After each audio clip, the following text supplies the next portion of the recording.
Two drifters meet. Something needs to be exchanged. I know the code, but I'll give you this one for free. Nothing's free in Waterworld.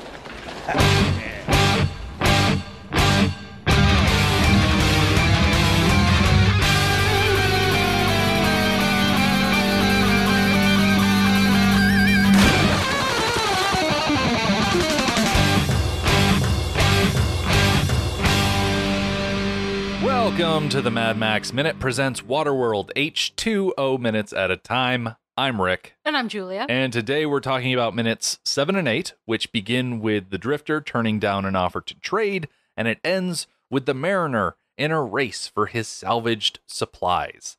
Our guest this week, because sometimes when you're floating out on the ocean of possibility, you run into another Drifter, and that Drifter for us today is none other than friend of the podcast, self-published author, artist, and philanthropist. It's Cassadilla. Hey there. Good to be back. Welcome. Thank you. It has been quite a while since the last time we talked to you back during our Fury Road season. How have you been faring in this apocalypse that nobody asked for? As well as can be expected, I guess. This is definitely not the apocalypse I wanted.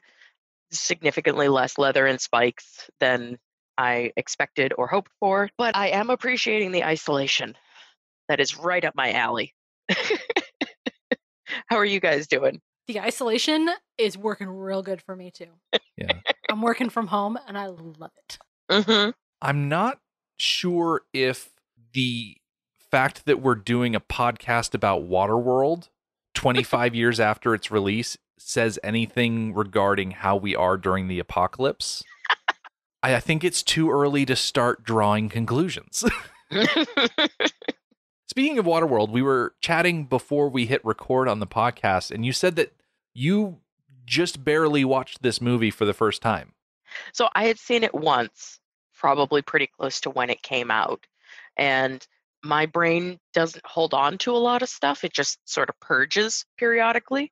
So I remembered that Waterworld existed, and some parts of it my brain thought was cool. And then it was taken over by that whole stunt show, and that was it.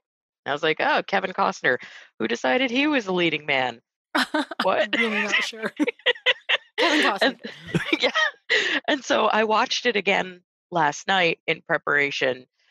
I rented it on YouTube and watched it, and I was like, huh, okay, I can see why I haven't watched it since it came out. I mean, there are definitely parts of it that I thought were good, but I don't think it holds up quite as well as the Mad Max movies. Those are the bar, and very few things even come close in my mind. I agree with that. I think Waterworld is going to only benefit from us picking it apart. Mm-hmm. Yeah.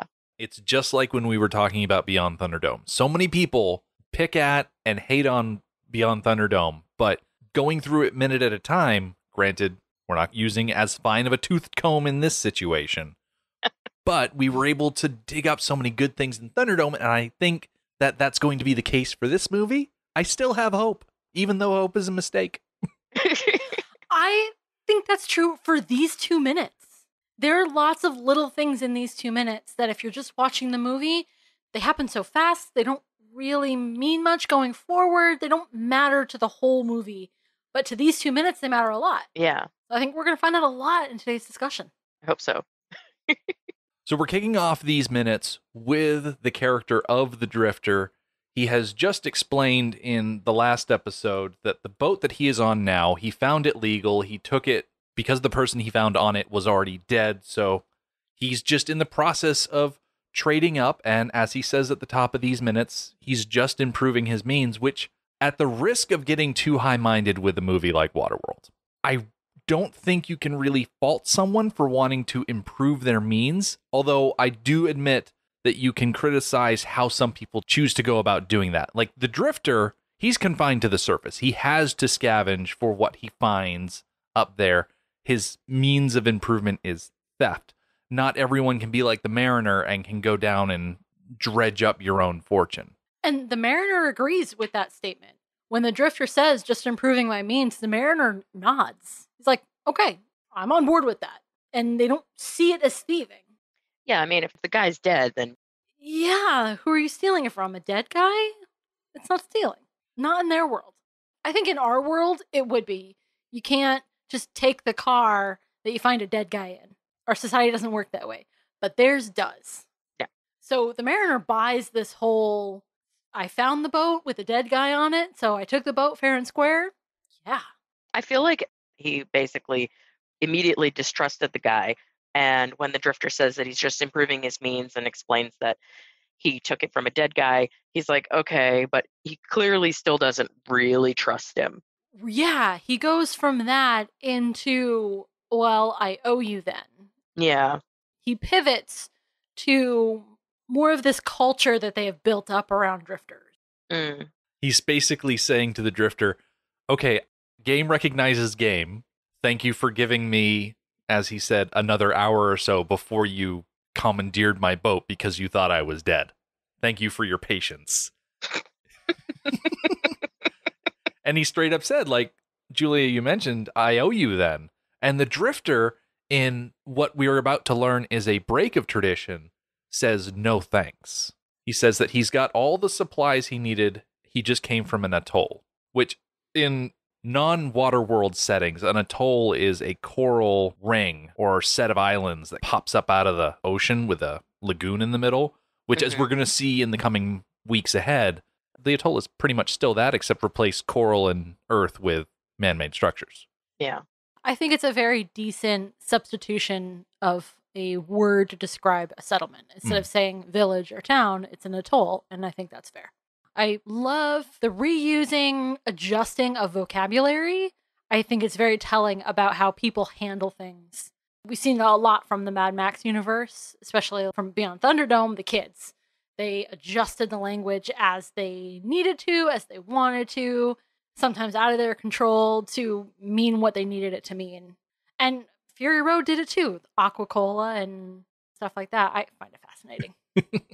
Yeah, it also helps to sort of get the point across without having to do a lot of exposition of like explain what this new word means for the audience, which I kind of get really annoyed with some films when they're like, oh yeah, they just say a word and you're like, what does that mean? You can't just throw this word out there without any sort of visual or explanation of what it is, and you're just supposed to know. But yeah, like having an atoll, if you know what it is, then you kind of get the idea of it already.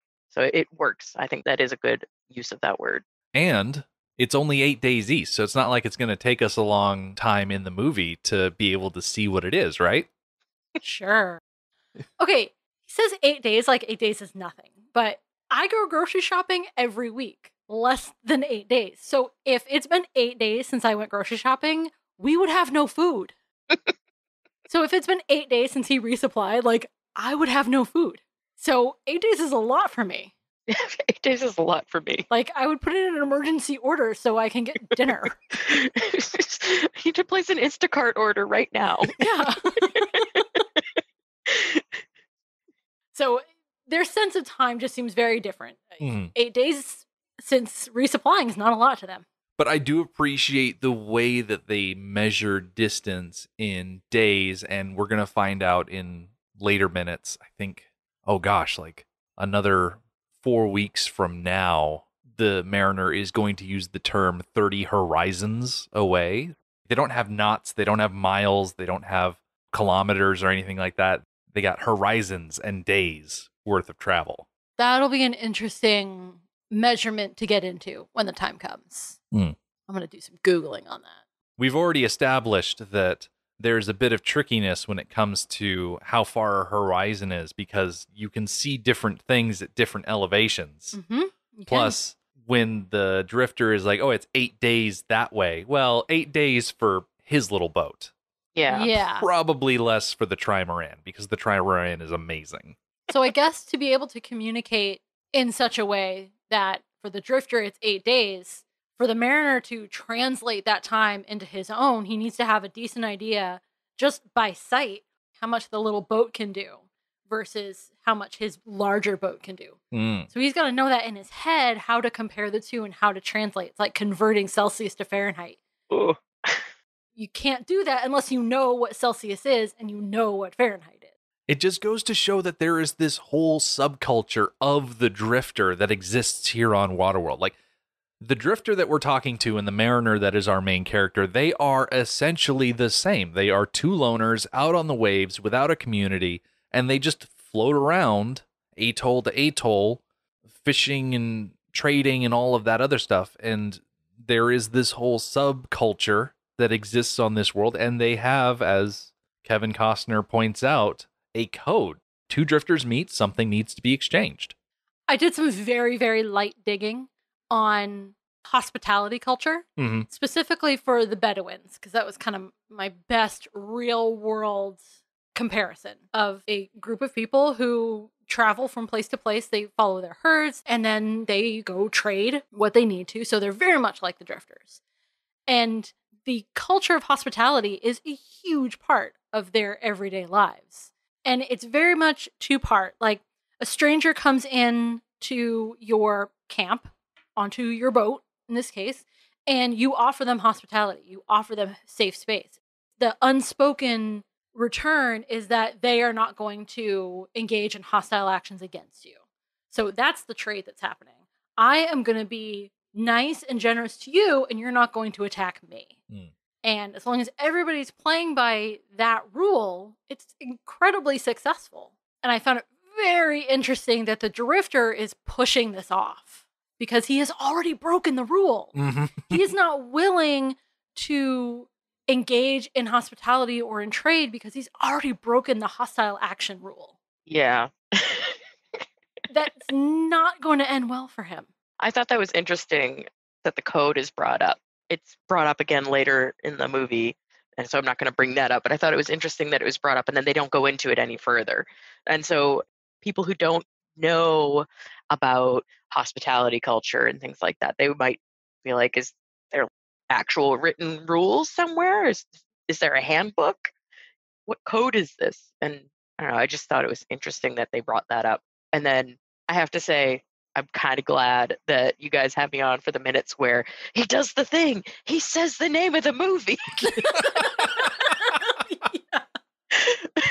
And it's so early in the movie. And it's like, do they really call it Waterworld? Right. Like, the same way that we call our planet Earth.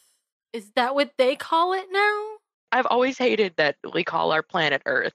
I know, the name of our planet is so weird. It's the same thing we call dirt. Yeah. And then our sun is called Sun. Yeah. It's the sun. It's like, all the other planets in our solar system get cool names. And we get dirt. Yeah, I do like that in Marvel and other places that Earth is called Terra. Yeah. I like that. So I prefer that. But I just like Waterworld.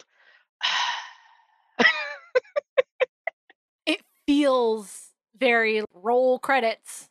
Yeah. I'm saying the word so that you guys know what this world is called. Yeah, it's gross. Can you imagine if he had come up with some sort of other ridiculous name for this world that they all live in? The drifter says, I'm going to give this one for free. And then the mariner's like, oh, nothing's free in Big Drip Aquatown. Or something ridiculous like that. Like, why do you even need to say nothing's free in blank? It's like, nothing's free, period. Because if the entire world is Waterworld, you don't need to say in Waterworld. Right. Like, if a stranger does me a favor and I offer to do a favor back, the stranger doesn't say, nothing's free on Earth. That would be weird. And I would look at them weird. You'd be like, what are you talking about? I wish I hadn't helped you. You're creepy. It would make sense if this line was used in the trailer, but I have yet to watch a trailer for this movie where the phrase nothing's free in Waterworld is used as a tagline or something like that. It would actually make a great tagline, because that's a lot of the themes of this movie, is exchanging some good or service for another good or service. And it's a big part of this movie. Except for the free cigarettes. Everywhere. That was something, and you guys can tell me if I shouldn't talk about this or not, but when I was watching the movie last night, and then when I was talking with my mom about it this morning. She's like, where are they getting all these cigarettes? Oh, right? Like, what's the deal with the cigarettes? It's And so the paper. weird. Where are they getting the paper? Because paper's so valuable. And Mhm. so mom said, maybe it's not tobacco, maybe it's seaweed. Can you imagine just like burning seaweed and inhale? Oh my gosh. Oh. And I'm pretty sure burning seaweed is like greasy. Maybe that would explain why, as my mom said, why are they so grubby? I'm sorry. Kind of jumping the gun on the talking about stuff that's there. great. Well, by the time it comes to cigarettes, I will definitely look up like alternate things you can smoke, Okay. including seaweed. Okay. It also occurs to me, and I'll find this out, but it also occurs to me, can't you make paper out of seaweed? I mean, it's plant fiber, right? Yeah, but So can't you like mill it and dry it and yeah, I think it would have a different look than regular cigarettes, though. yeah. To get it to look white, you'd have to bleach it, which I can't imagine there's a ton of bleach out there in the world. No. There's sun bleaching. But it wouldn't get it like white. Yeah. It'd get, No. like dingy white at best. And then you have to find the filters. Okay. We got time. All the time in the world. I initially bristle at the idea of someone using the catch-all phrase of nothing is free in Waterworld, but then I realize that everything in Waterworld requires some sort of effort. There is nothing that you can think of in Waterworld that is inherently free, unless you count drowning as a thing. Mm. Oh, and sunburns. Okay, yeah, that's a good point. A sunburn and drowning, those two things are free in Waterworld. Everything else you've got to pay for. Hey, those don't count. Things that put your life and health in jeopardy don't count. Because in order to not do those things, that's what counts. Sunscreen costs. Having a boat or a life preserver or a flotation device to keep you from drowning, those things cost something. Negative things don't count. I would also say that while getting the sunburn would be free, you end up paying for it later. Mm. Oh, definitely. I like how when he says nothing's free in Waterworld, he is very obviously distrusting the guy. Like all of that distrust from the beginning of this minute, when he found out that the drifter took the boat from a dead guy, it's all back now. And then some when he says nothing's free in Waterworld. You can see it in his face and the way he says it. I like that he made it so clear that he's like, okay, something's up. I agree. It makes me think that the previous bit about the code and trade was more to draw out the drifter than the mariner was. So many water puns. I'm not even trying. The mariner was, testing the waters. Yeah. Feeling out the drifter, kind of seeing where the drifter was going to go. Yeah. Where he was going to drift off to. Exactly. And then he brought it back around to the point where he openly doesn't trust him anymore. Nothing's free in Waterworld. Mm. Yep. So what did you already take from me? Mm-hmm. Later on in this minute, he seems surprised. I know. But you were so distrustful. Why are you surprised that he actually did take something? Yeah. And also, like, jumping ahead a little bit, why does he leave it out when he's not on the boat? Like the thing that was taken, why did he leave it sitting out where it could be taken? That does raise a good point. Like, doesn't he secure his boat in some way? Like, when you park your car and walk away, you lock it, right? Yeah. I mean, I'm not going to leave a stack of cash sitting in my driver's seat with the window open. Right. Like, if I'm not going to take my purse in somewhere with me, like I just grab my wallet, I tuck my purse under the seat because I don't need something out there to tempt someone to break in. Right. I will give the mariner one thing. What he did is he went to the middle of nowhere. He parked his car in the middle of an empty park and ride with nobody in sight for miles and miles and miles, and then thought, okay, I'm going to go away from my vehicle. He didn't assume that someone would happen upon it. Like when you leave your purse in your car when you go into the store, like there's other people around. This would be the equivalent of parking your car in the middle of Kansas with nothing but cornfields and then coming back and realizing, oh wait, someone has stolen the air freshener off my rearview mirror. Okay, so I have thoughts on this because I was actually talking with my boyfriend last night about his father was giving him a hard time because they'll go out to the farm where there's like 100 acres in the middle of nowhere, and he always locks his car. And his father's like, "Why are you locking your car?" Brr, brr, brr. Like, well, if somebody comes along and they see this car, they might think it's abandoned, and who knows? Yeah, there's nobody around, middle of nowhere. It's not locked, not secured. Go for it. Take Yeah. whatever's in it. So They may wait for a half an hour, and then Yep. take the opportunity to improve their means. Yeah, after Exactly. that, it's fair game. It's abandoned. So lock it. I do have to admit that the only reason that I lock my car every single time is that it auto locks when the key fob walks away from it. Otherwise, I don't really lock my car. Like, I don't really lock the house. Oh, I lock everything. I've had issues with people walking in, and I'm very much, my space is my space. Grr. I always lock everything. It's a good habit to have. Even bathroom doors when I'm in the house by myself, because I'm that weird. I don't know. Hey, whatever safety level you're at, Yeah. go for it.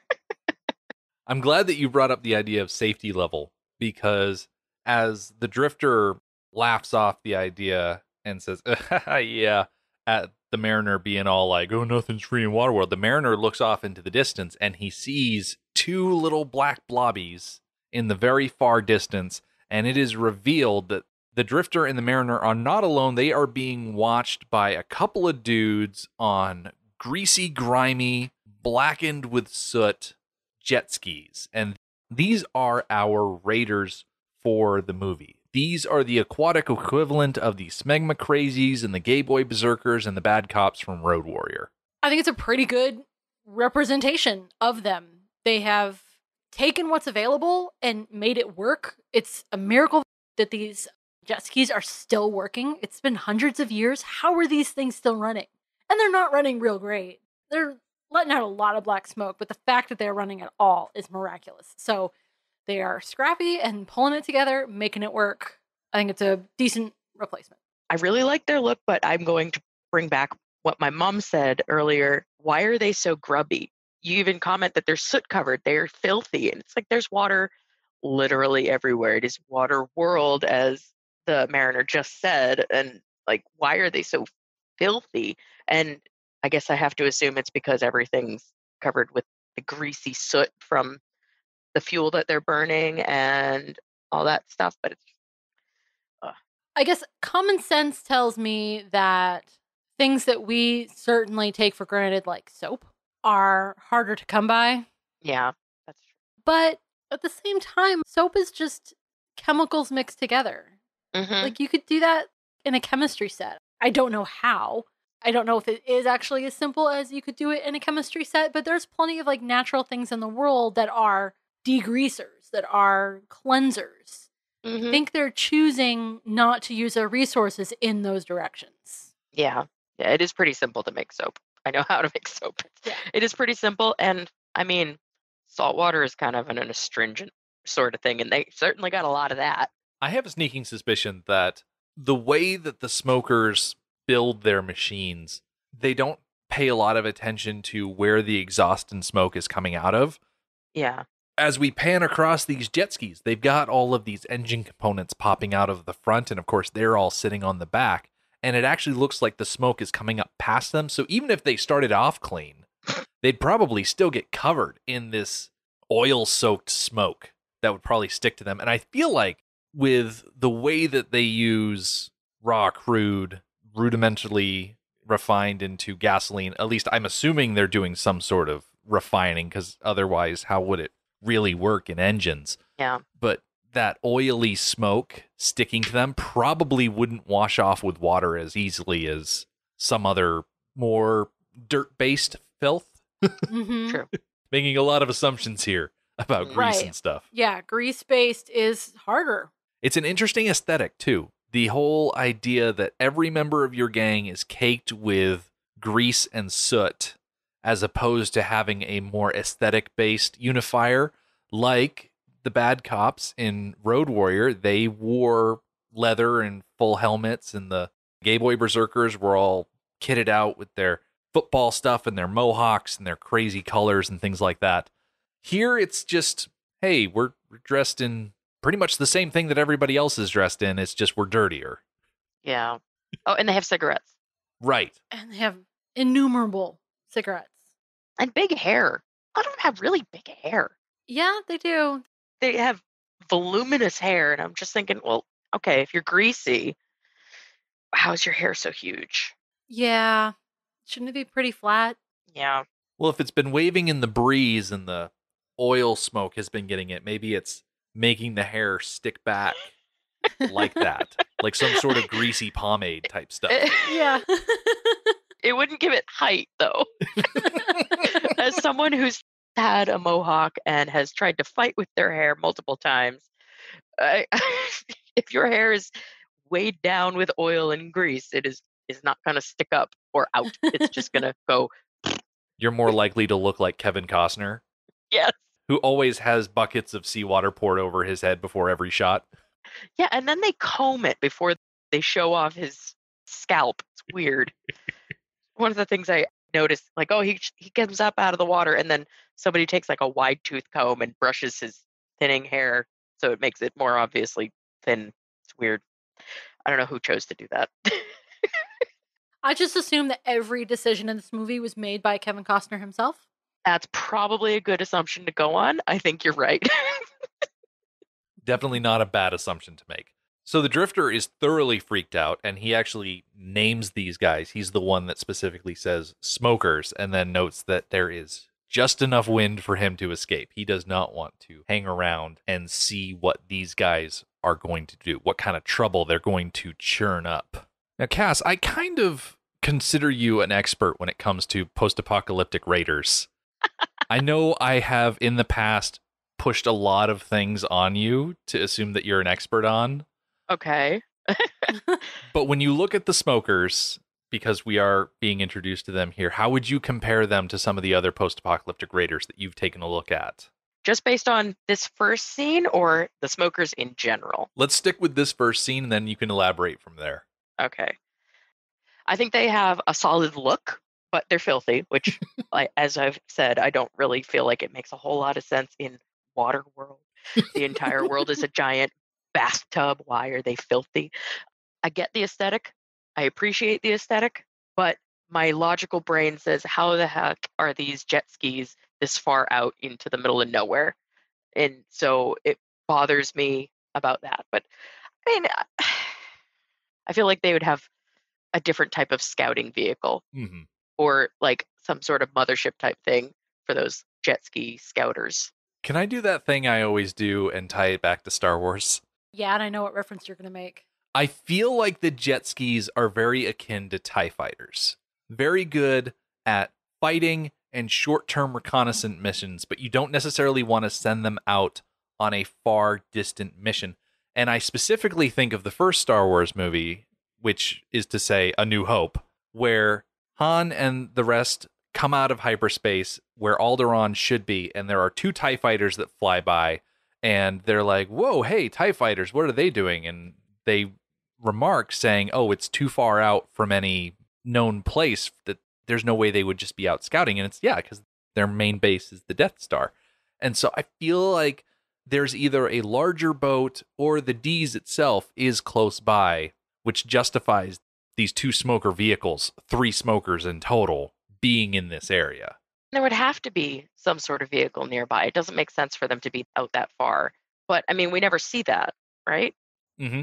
Going back to my comments earlier about how the mariner would just have to know how to translate 8 days from one vehicle to what that would take the other vehicle. I think that they also would have a good idea of how far away some sort of mothership needs to stay to be out of view. Mm-hmm. Like, okay, I'm going to plant here, and you guys need to start your scouting 5 miles out. That way, anybody you catch can't see me, and you can sneak up on them easier.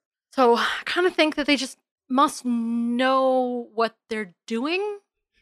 I mean, if it's their way of life, and it has been for quite some time, they must. You really hope that your antagonists at least somewhat know what they're doing on a daily basis.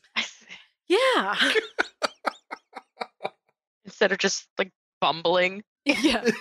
I can also see the smokers really pushing the capabilities of a jet ski. Mm-hmm. Either they have modified them to have a larger range, to have a larger gas tank, or they just don't really care. There's nobody to enforce safety rules. Yeah. In our world, if a jet ski was seen ridiculously far out from shore, that would be a problem. People would be concerned about this jet ski. But there's nobody to be concerned.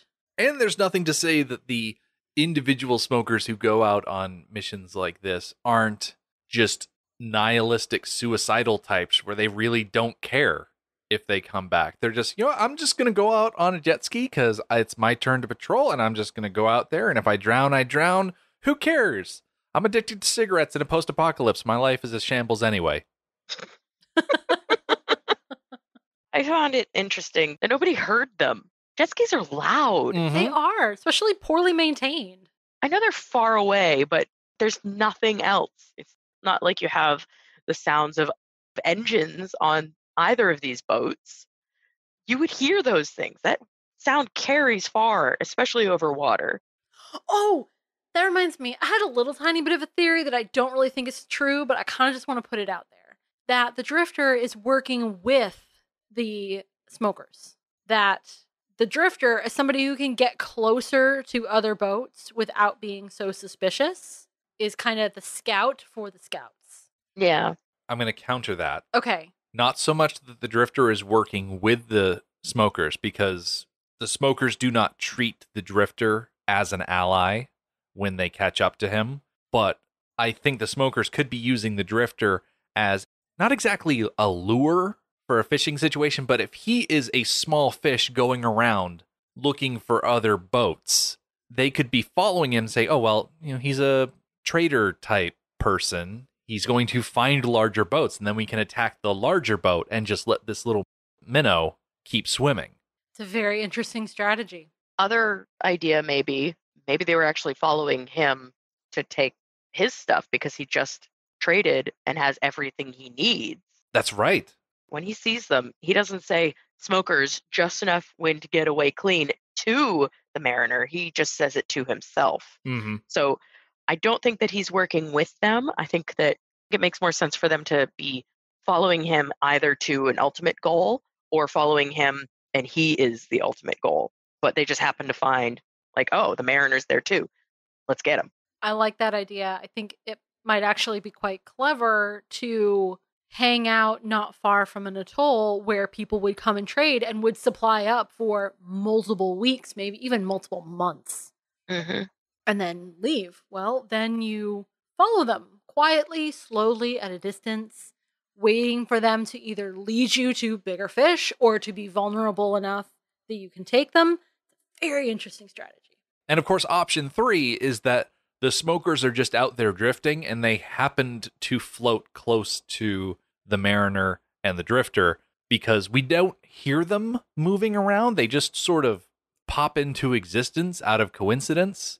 Yeah. So it could be that they were just sitting there the whole time, waiting in a similar way to the drifter for someone to float along. Like maybe they find a current and just ride it. Exactly. They find a current and just ride it because they would realize how loud they are. They would realize how far away you can hear them coming.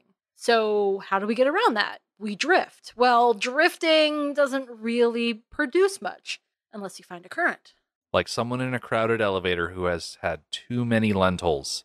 They are acutely aware of how loud they can be. And it's up to them to find discreet ways to move around that is more quiet. And like a flatulent person in an elevator, everybody is in danger.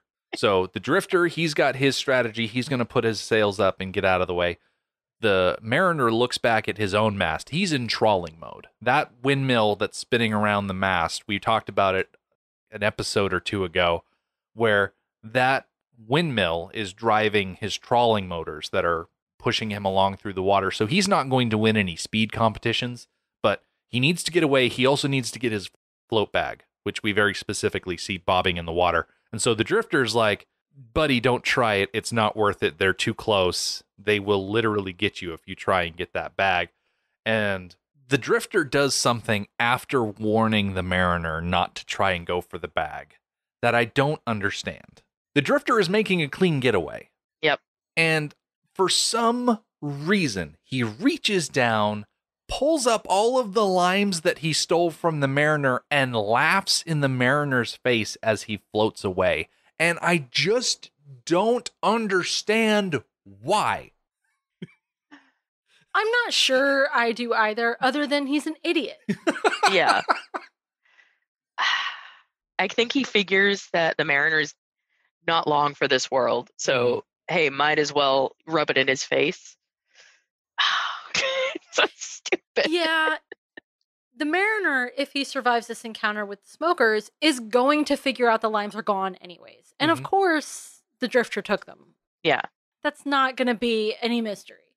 So, you're already going to be a target, but why make it any easier? And then the mariner does, I think, probably some of my favorite acting in the entire movie. Oh my gosh. Where he runs like full speed across his boat and then squats down and stares at his little lime tree, like inches from it. Like, oh, like, are those my limes he stole? No, they're from the other lime tree that's just hanging around. Kevin Costner, he's gripping onto the hand railing. He's leaning over, trying to get a closer look.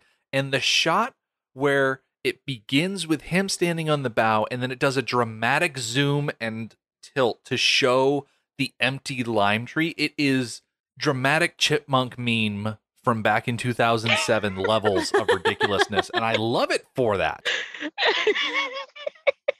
I mean, it's certainly dramatic. It's just so unnecessary. And for a long time, in my memory, I was very critical of him swinging over to take a look at the lime tree. Yeah. Until I remembered the entire moment. Because the place he actually needs to get to is right next to the lime tree. Okay. It just makes me laugh how, like, overdramatic it is. Yeah.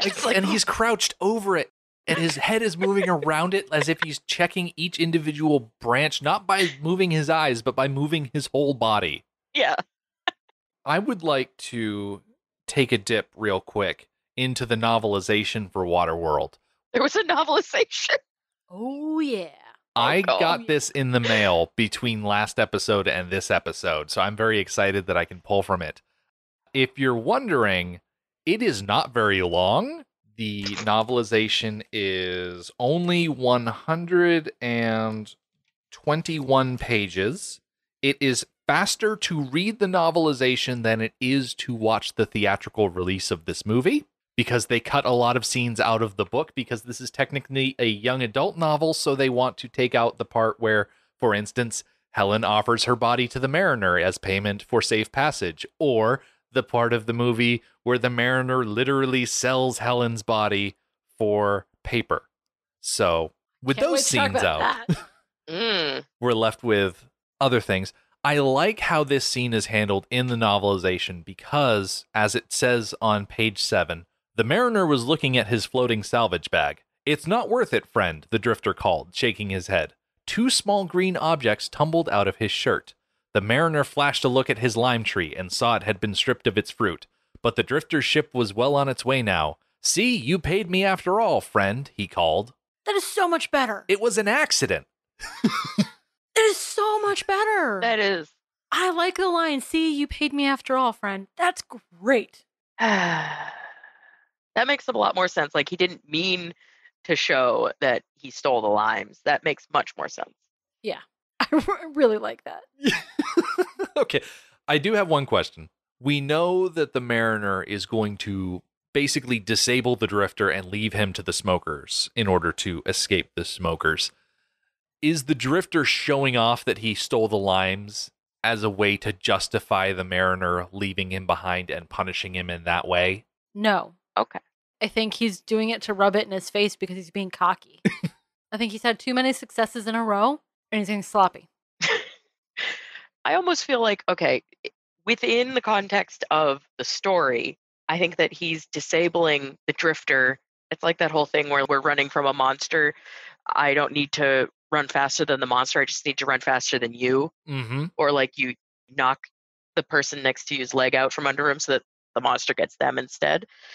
I think that in the story that could be the explanation.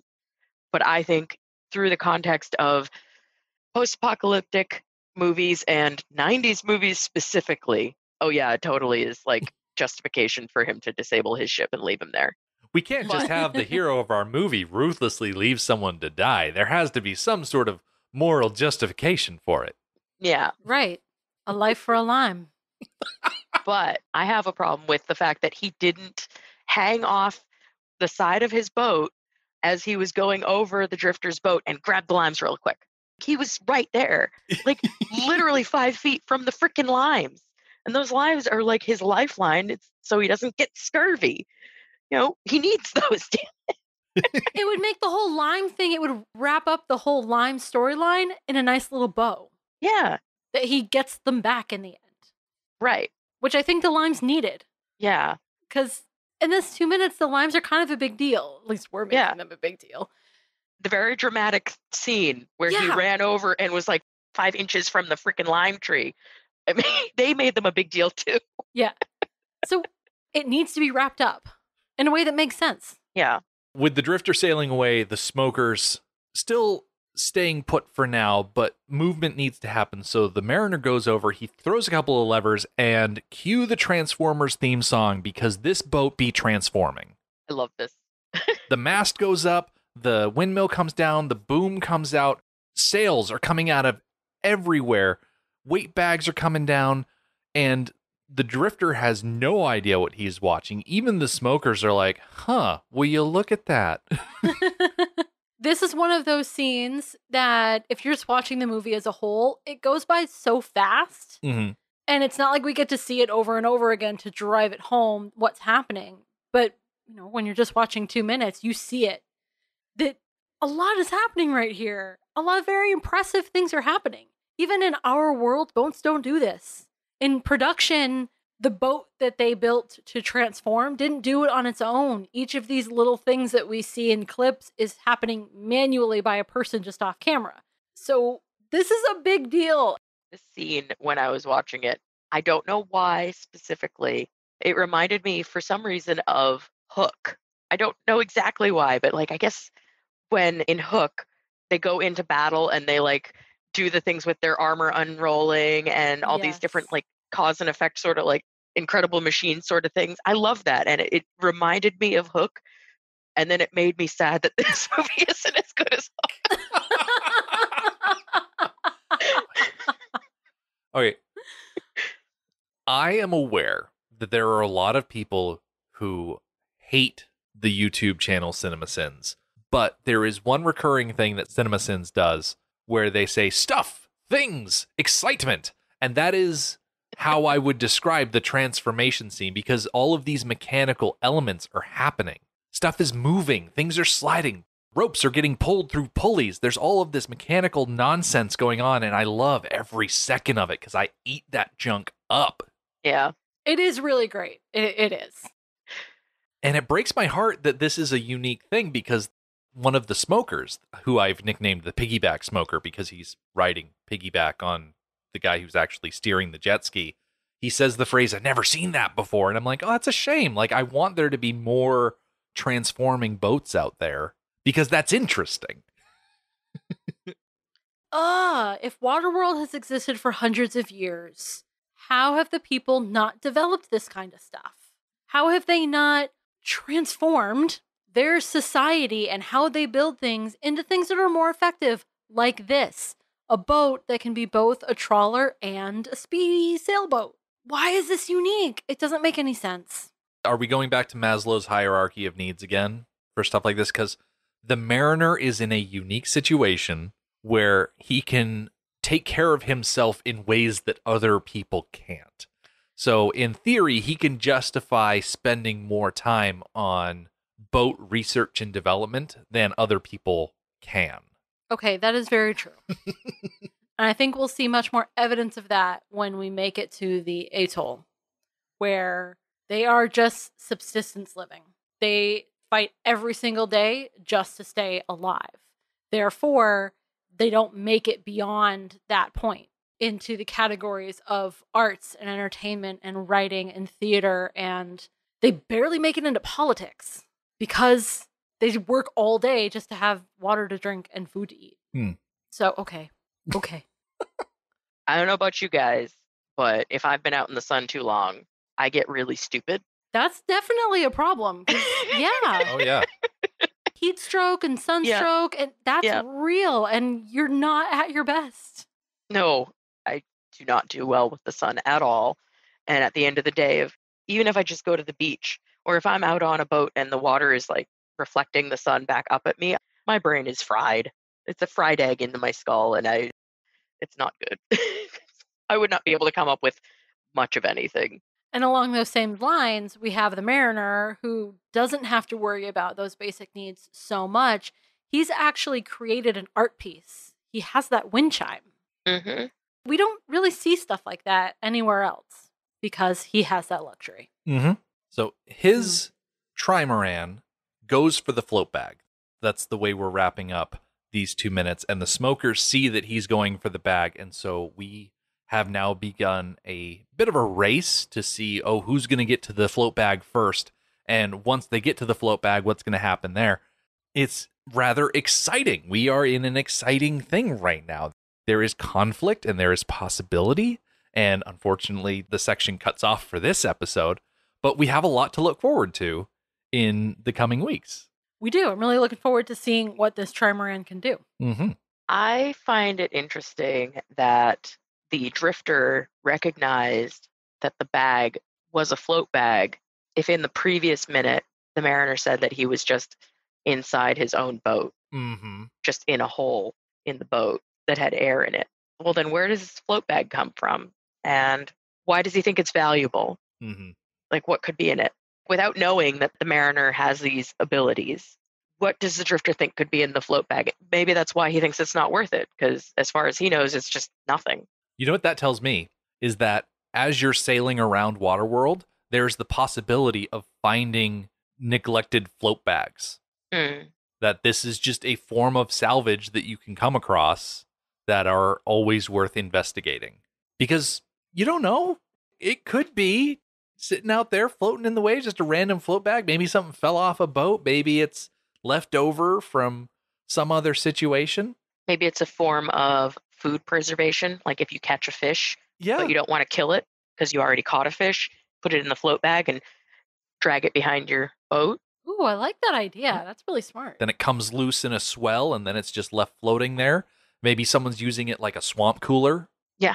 Like, hey, I've got all of this stuff that I want to preserve. I'm going to put it in a bag and let it float here. And gotta be cooler than sitting in the sun. Exactly. Yeah. No one's got refrigeration. Yeah. Ooh. As Kevin Costner said, whenever two drifters meet, something needs to be exchanged. So here at the end of the episode, Cass, is there anything that you would like to tell people to go check out? This is our way of exchanging things. Any sort of recommendations you'd like to make for people to spend their time checking out? I'll give you this one for free. I got nothing. I got nothing to plug this time. My own projects are either still too early in the works or have since been paused indefinitely. So I got nothing specific to plug right now, but I do appreciate the offer. So I'll give you this one for free. I love it. Cass, thank you so much for joining us. It's been a delight having you with us again. Yeah, no problem. Always a pleasure. As for us, coming up next time, we get to see the mariner demonstrate the superiority of his trimaran, and we also get to see him teach the drifter why you should never steal another man's limes. The Mad Max Minute podcast is a fan project by Rick and Julia Ingham. Waterworld was written by Peter Rader and David Toohey, directed by Kevin Reynolds, and presented by Universal Pictures. Mad Max Minute is produced and edited by Rick Ingham.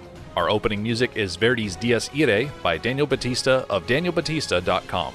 Our home on the internet is madmaxminute.com. You can follow us on Twitter at MadMaxMinute. And like us on Facebook by searching Mad Max Minute and join our Facebook listener group, Mad Max Minute Beyond Microphone. If you'd like to support the podcast, visit patreon.com/MadMaxMin. Thank you for joining us for Waterworld Episode 4. See you next time.